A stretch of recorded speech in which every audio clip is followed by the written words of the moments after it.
Thank you, Prof. Gregory and Dr. Campbell. Our keynote speaker this morning is Professor Sandy Cook, Senior Associate Dean at the Duke-NUS Medical School. Ladies and gentlemen, please join me in welcoming Professor Sandy Cook with her keynote address this morning on Technology-Enhanced Team-Based Learning.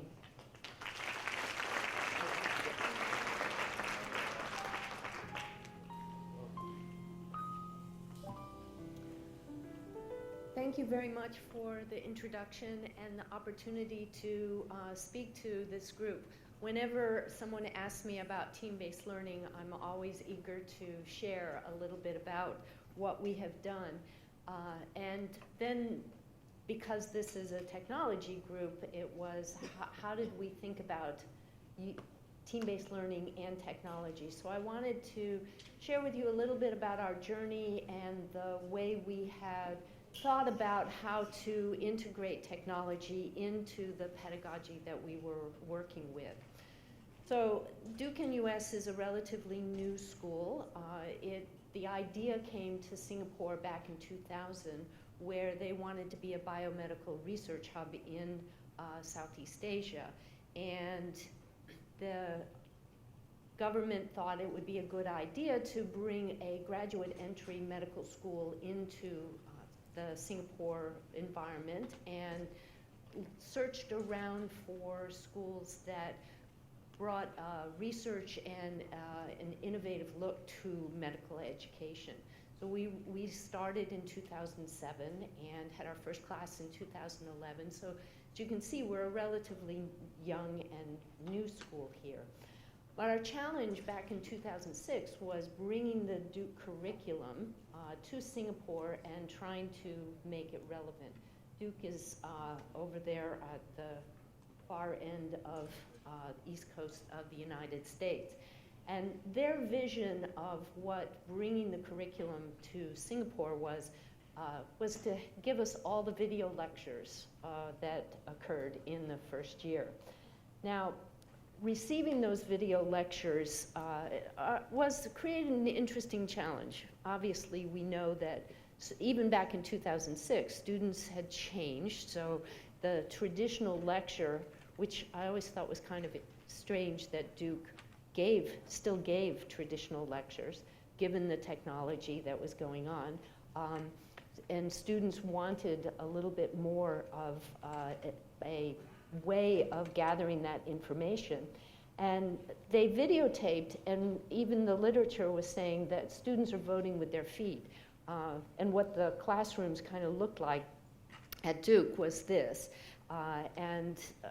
So we really wanted to think about how to make best use of the lectures that were coming and not have our students kind of look like this when they were in the lectures, because that was the other option. I kind of sat in the back of the room, and more often than not, the students were playing video games, doing Facebook, doing emails, and not necessarily paying attention, because they said they could go through it faster and easier. So we wanted to try and figure out how to use that information and make it meaningful and reflective of Singapore as well, because just picking up a program and sitting it here in Singapore is not the way to make this program relate to Singapore and the faculty and the students here. And of course, we know that lectures are not necessarily the best way to engage the learners. So I assume that after about 10 minutes, you'll forget most of what I have to say here. So I'll talk really fast. We also had a limited number of faculty, so we wanted to be very efficient in the way we delivered the curriculum and to try to marry our Singapore and our local faculty. We also wanted to make sure that the students were engaged, so that we wanted to use the classroom time in a way that was meaningful and engaging. And of course, create an environment where our students were being able to work in teams and do critical and creative thinking. So all of that led to us thinking about the particular pedagogical approach, which I'll talk a little bit more about that further on in the discussion here. But it was the team-based learning as a particular strategy. But we had to think about the kinds of technology that we wanted to use to advance that, especially thinking about lectures and material coming from Duke. So I wanted to share with you first a strategy for thinking about introducing and using technology and why we felt it was useful and possible to do what we did in Singapore. So if you are trying to make a decision about technology, you need to think about a variety of elements within your organization, both the institution, you know, does the institution have a vision for technology? Do they understand the needs that you as educators have? And do you have the buy-in and support for doing this kind of technology? When you make a choice about the technology, you have to think about who's going to support it. There have been many instances where you buy something really fancy and wonderful that looks good, but nobody ever uses it. It sits in the corner. So, you know, who's going to be able to support it? Does it really solve the faculty or the teacher's needs that you want? Is it integrated within the curriculum that you're building? And does it map back to the vision that the institution has? And of course, do you have the money to actually pay for it? Then once it's purchased, you need to be able to work with the faculty to make sure that they know how to work with it. You know, so do they get professional training on this? Are they open to innovation and change? Because sometimes the faculty are not, they like doing what they've always done. And I think that probably plays a role as to why Duke still does lots of lectures, because the faculty are used to just preparing their PowerPoint slides and they don't want to do anything different. It's harder. But the sort of the holy grail of the whole thing is, does the technology actually enhance learning? So do you introduce it in a way that the students are accepting it, and does it add value to the learning environment? So those are the kinds of questions that we had to ask, and those are the things that I think are important. Now, I was, and before you finalize all of this, you really need to evaluate the impact of what was going on.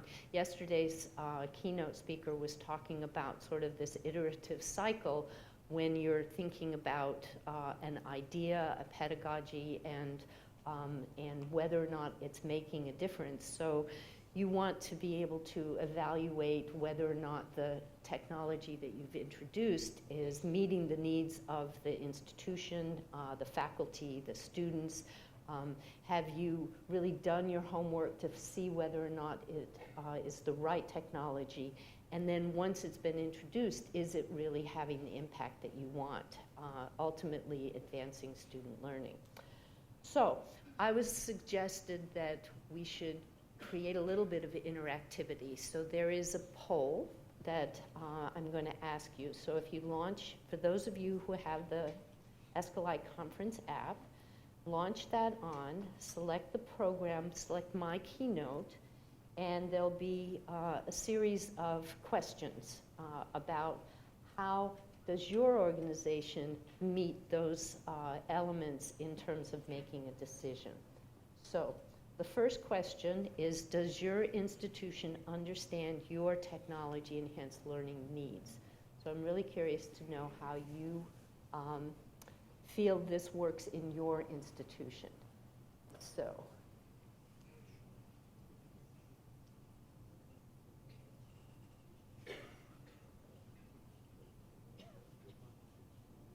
So it looks like some people are not sure, and about 50-50 here, and a little more yeses starting to come through. So those of you who say yes, I think then that you're in a good position to start tapping into the resources that your organization have.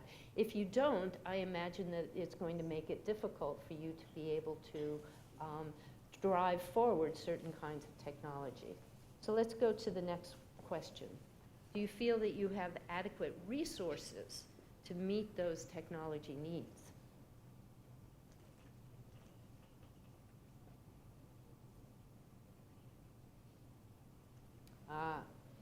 So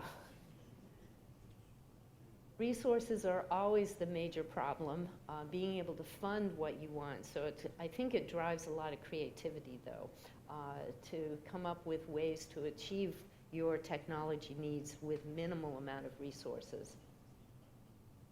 Okay. When you get your technology, do you consider how it's integrated within the learning plan, or are you just buying that super fancy technological device? So that's good. Unfortunately, I think I've seen it more when NGOs and people want to donate medical equipment to under-resourced organizations. They never think about how it's going to be utilized and whether or not that organization has the resources or the capability to keep it. So these wonderful machines, technology machines, sit in the corner. So it's really important to make sure that when you purchase these things that they actually are integrated. Now, do you ever reflect back, is this technology advancing your institution's vision?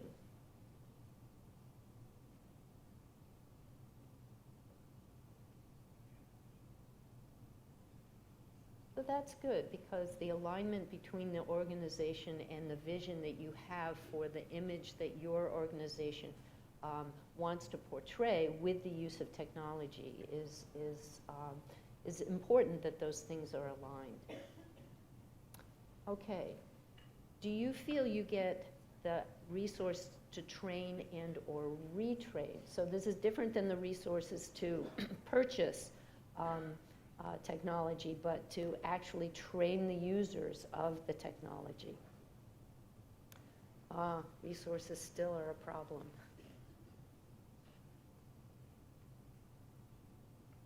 Unfortunately, training and using the, making sure that the people who are using the resources are adequately trained is going to impact how well these things can use. So even though it's integrated within your learning plan, if the people who have to use it, or if you get new people in and they're not trained appropriately, it can fade out of the picture.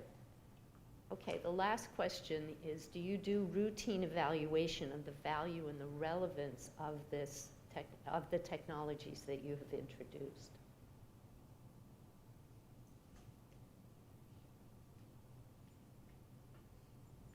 So I know that sometimes, people, what you're using is what you're using, and there's a lot of reasons why you can't change.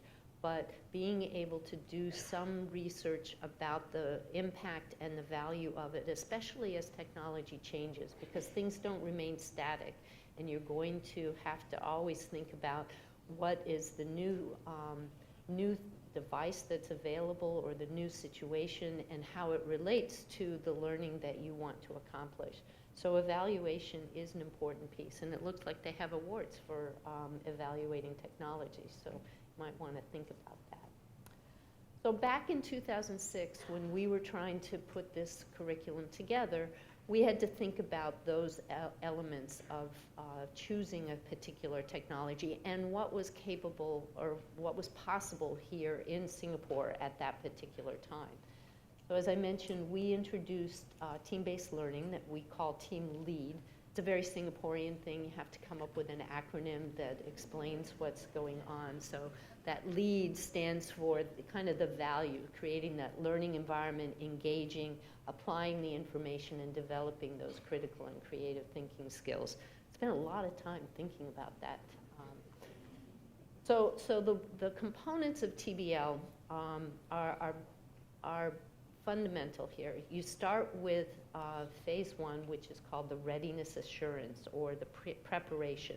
This is that's the pre-class material. So that's where we took the Duke material. This became our pre-class material. It was the core fundamental basic science information, and we gave it out as videos because Duke showed that the students weren't showing up to class anyway, so we might as well have them look at the videos ahead of time.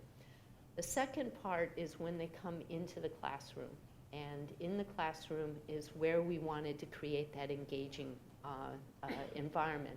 So part of our job for our faculty was to make sure that they too understood the key components of the basic science, and that's done through a series of multiple choice questions. So our students take an individual test first around the content, and that sets up, in my mind, sort of the readiness to learn, because what the test does is give the students a sense of what they know and what they don't know. But then they take the test again as a team, and they work together to come up with a consensus around what the right answer is, and they receive immediate feedback.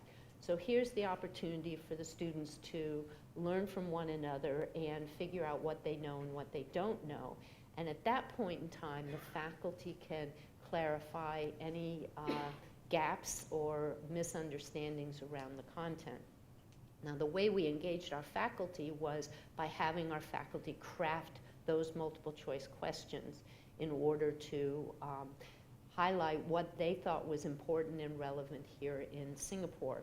And it's called readiness assurance because in team-based learning, unlike problem-based learning, how many people have worked with problem-based learning?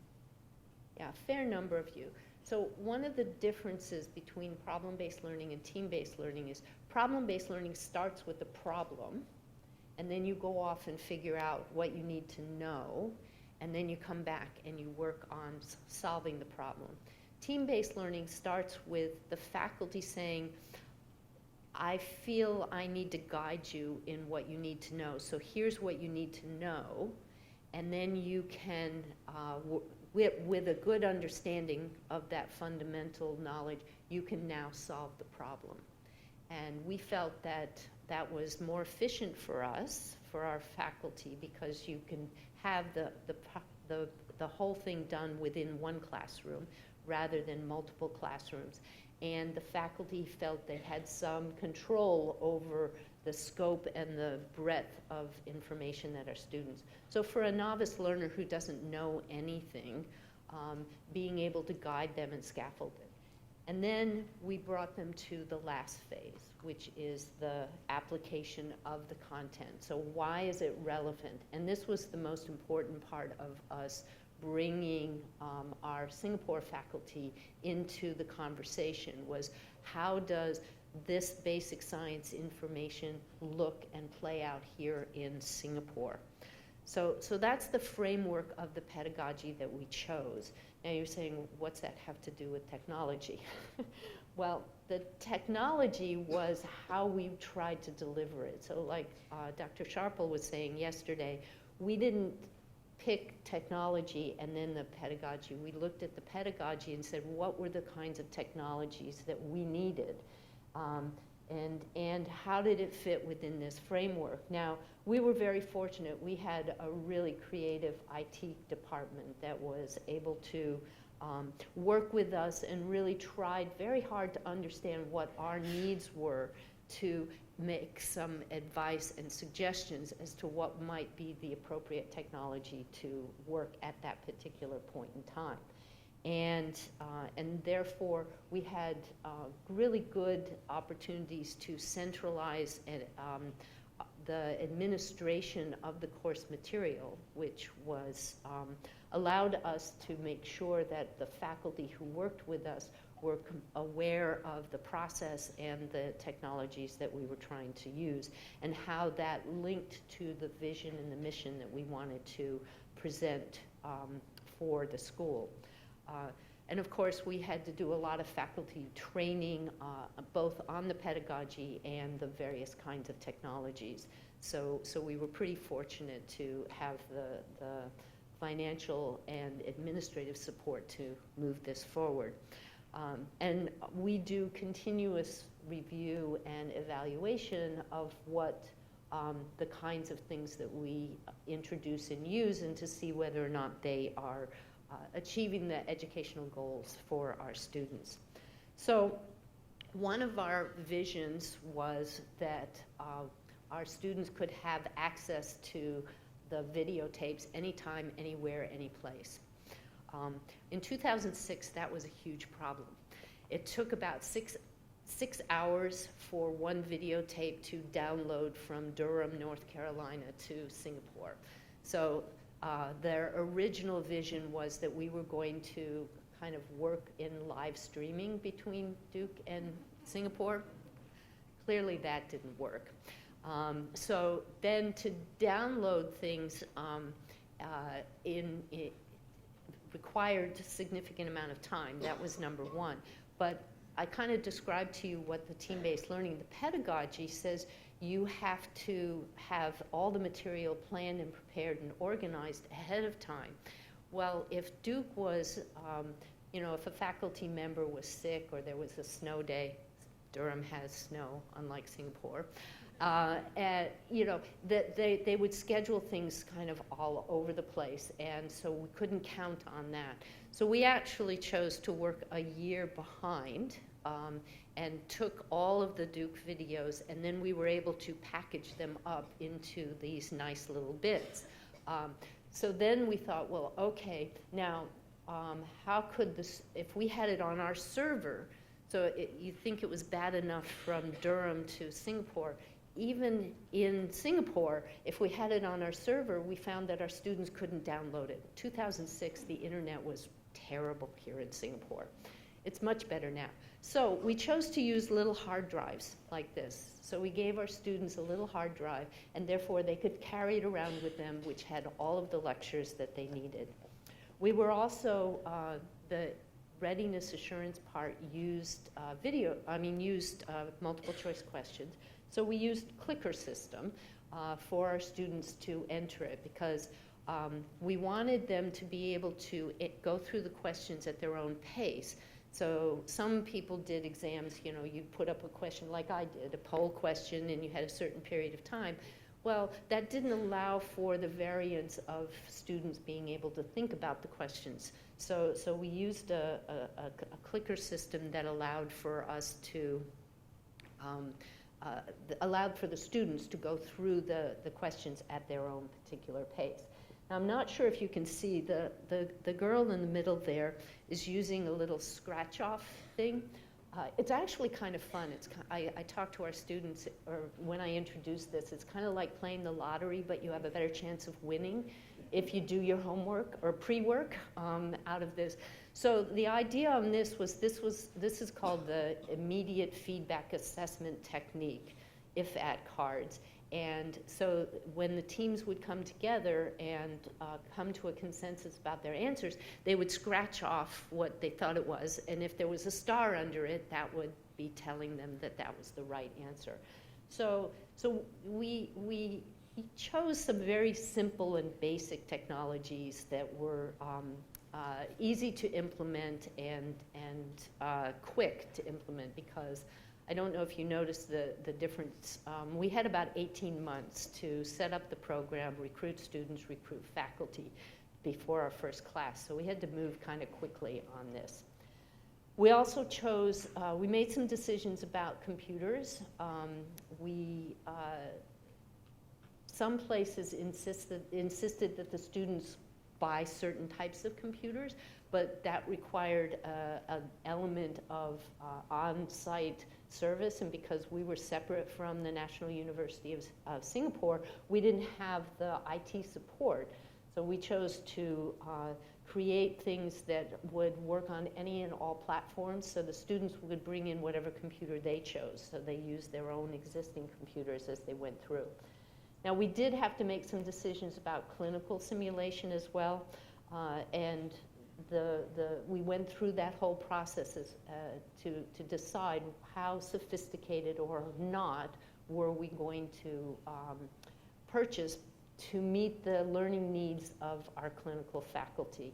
And we did not, and have not yet, although we have a new IT TEL person in the audience who is helping us think about whether or not we want to go more sophisticated than for our anatomy class. But right now, we use cadavers.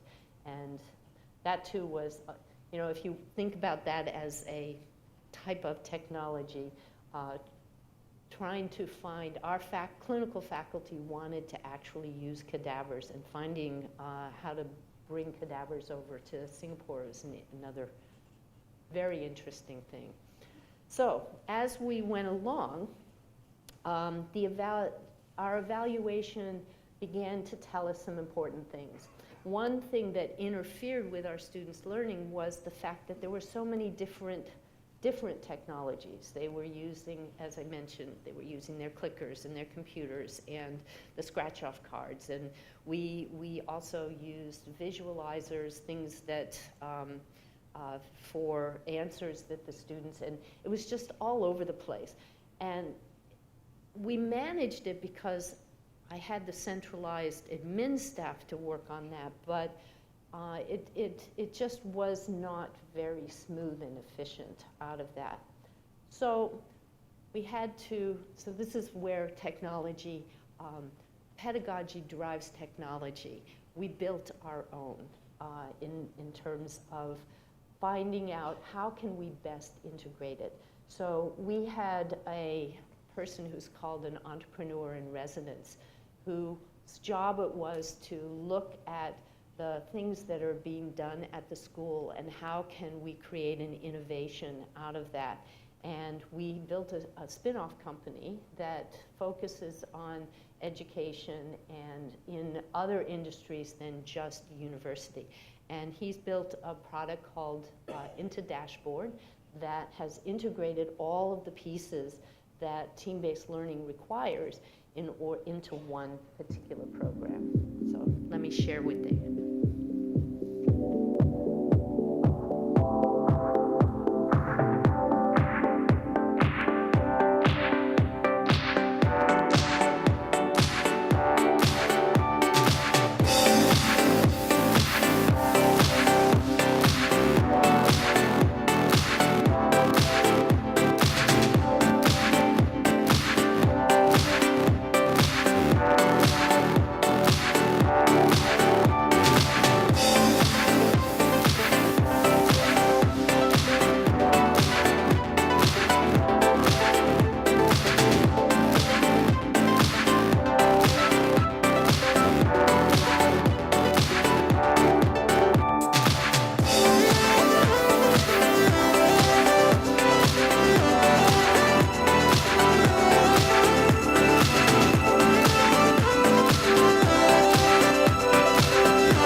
Education to be fun. So being able to pull all these technologies together to simplify and allows us to focus more on the learning and having fun with our classes. So with that, thank you very much. Thank you, Professor Sandy Cook. We would like to invite Professor Chia to present a token of appreciation to Professor Cook, please.